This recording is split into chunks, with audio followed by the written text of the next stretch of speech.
Dear students, I hope you are well and good. Stay safe and enjoy quarantine. Okay, I hope you know the objective of this audio is undoubtedly to cover the leftover portions in literary criticism.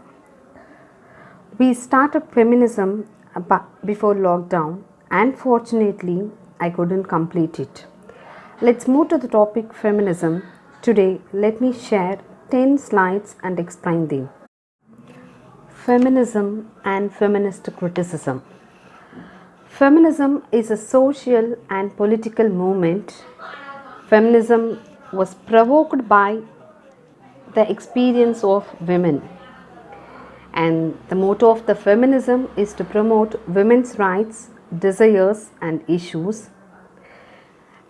And you must know one thing, that women's movement of 1960 was not the cause for the birth of feminism, because even in many classical works we have seen the problems. We have seen many numbers of classical writers have diagnosed the problem of women in society and proposed a solution for their problems. Feminist theories aim to understand the nature of inequality, and feminist political activists advocate social, political, and economic equality between sexes. And they campaign on issues like reproductive rights, domestic violence, maternity leave, equal pay, sexual harassment, workplace discrimination, and sexual violence. Second slide. Let's see the themes explored in feminism. First one is discrimination. Discrimination is nothing but distinction between two sexes, that is biased treatment, that is partial treatment between male and female. And second one is stereotyping. Stereotyping is nothing but how women are stereotyped in male chauvinist society and how the women are labeled. And our society expected women to be a passive listeners, and they have no rights to argue. They should be submissive, and they are expected not to be talkative, and they must be a sacrificer. And third one, objectification.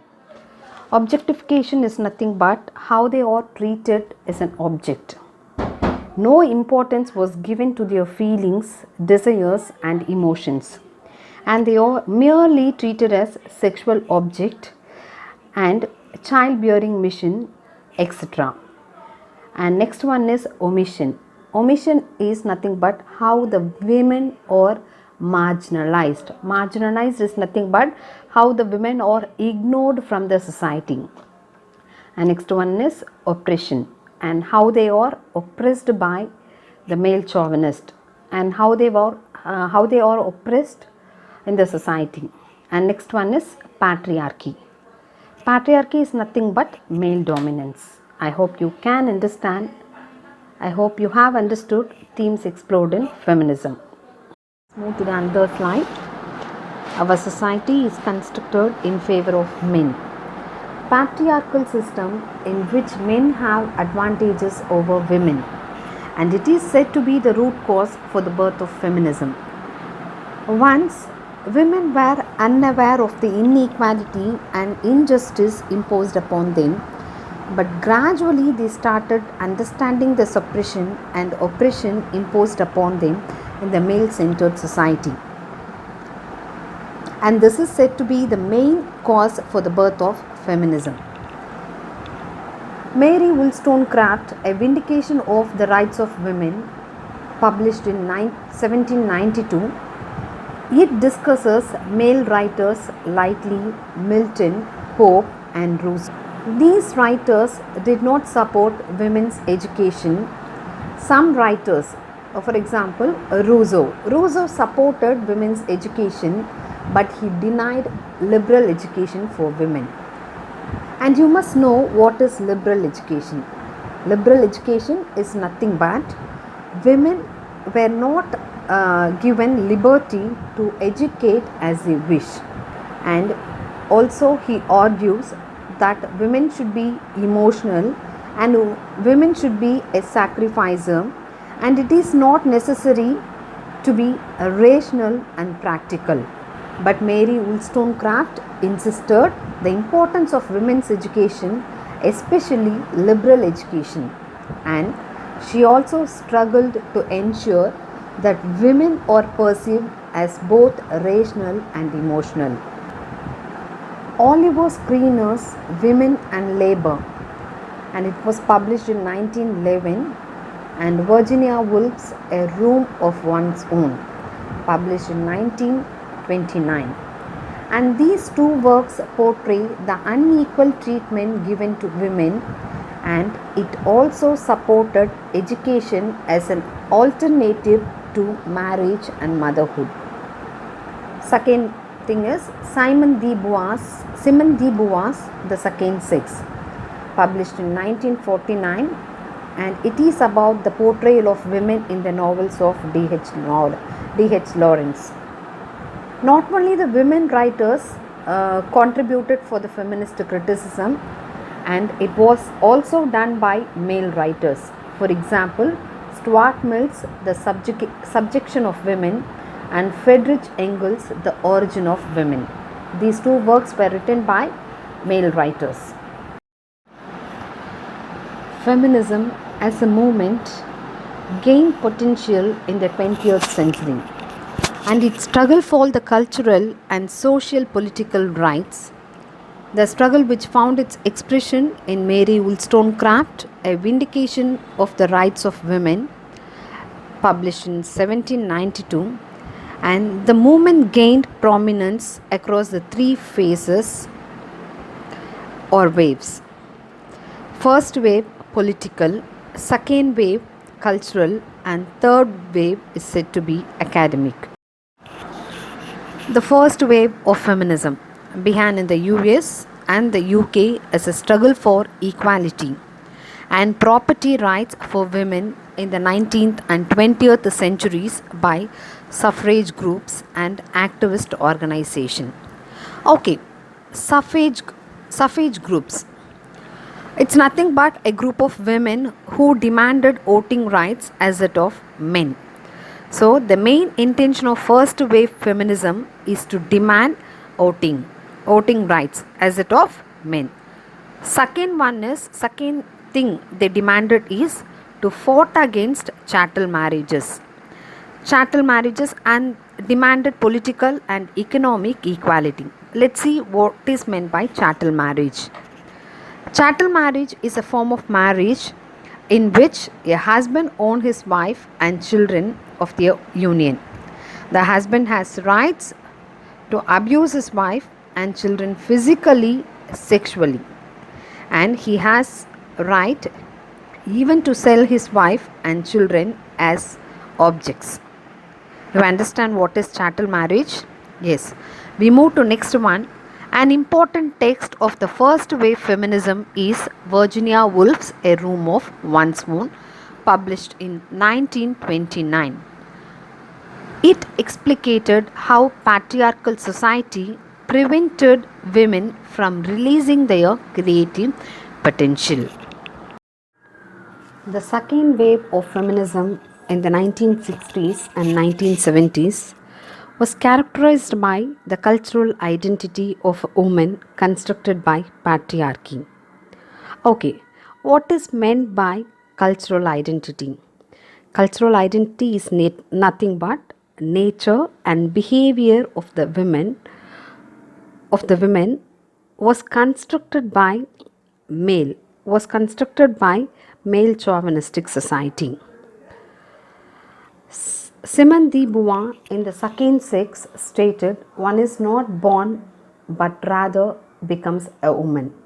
It means the nature and behavior of women were not possessed by them by birth, but injected by the society as they were born women.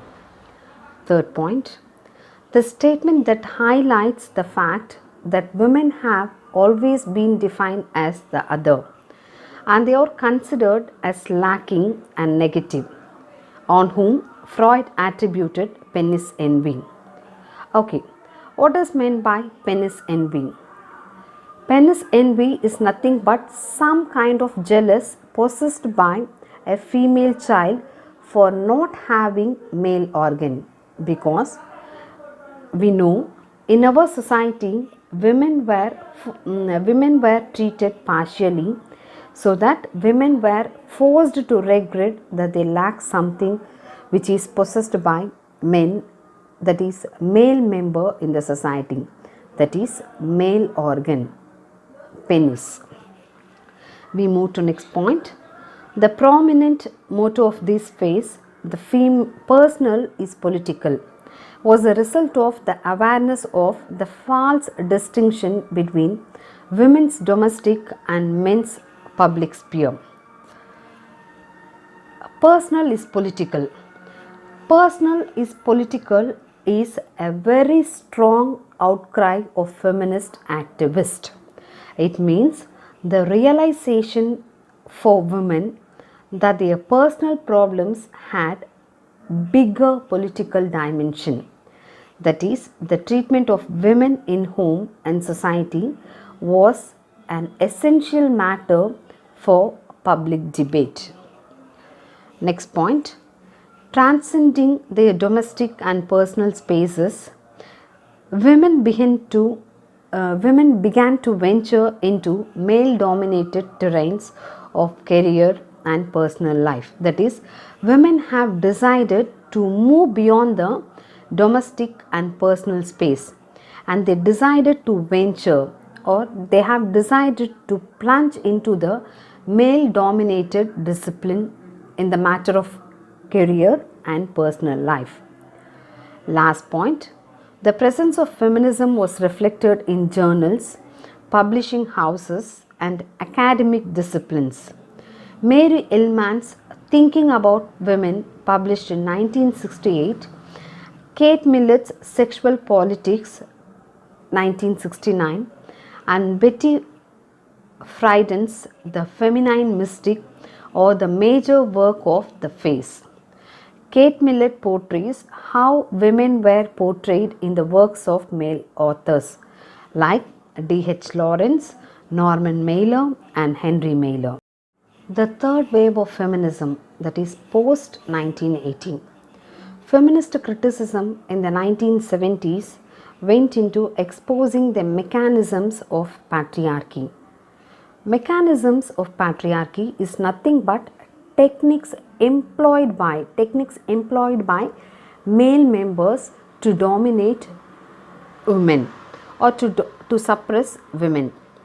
Next one, a critical attention was given to books by male writer.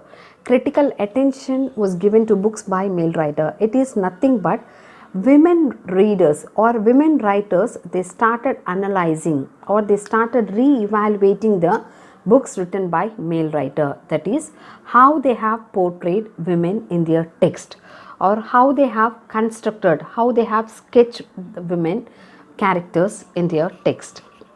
The critical approach of feminism in 1980s changed.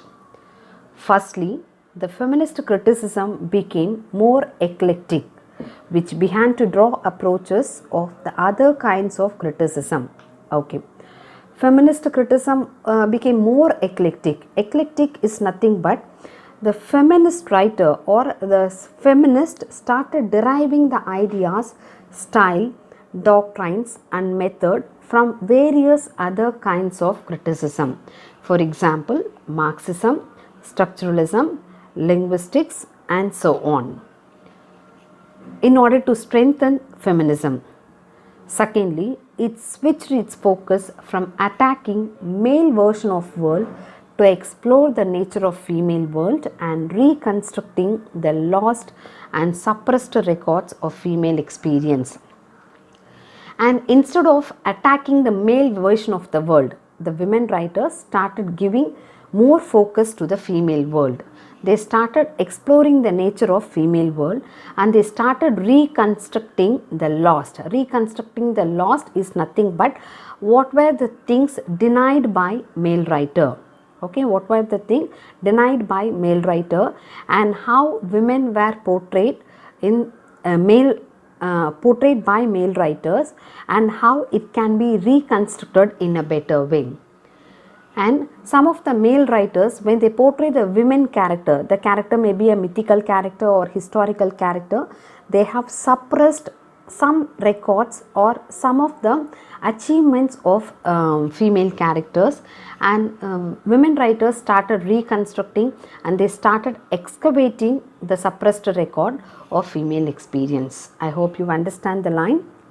Thirdly, the attention was switched to the need to construct a new canon of women's writing by rewriting the history of novel and poetry. Okay, attention was switched to the need to construct a new canon of women writing. So women started creating a new canon. They started rewriting the history of novel and of poetry. They started giving new image to the female characters in the form of novel, in the form of poetry, or in any other literary forms. Thank you.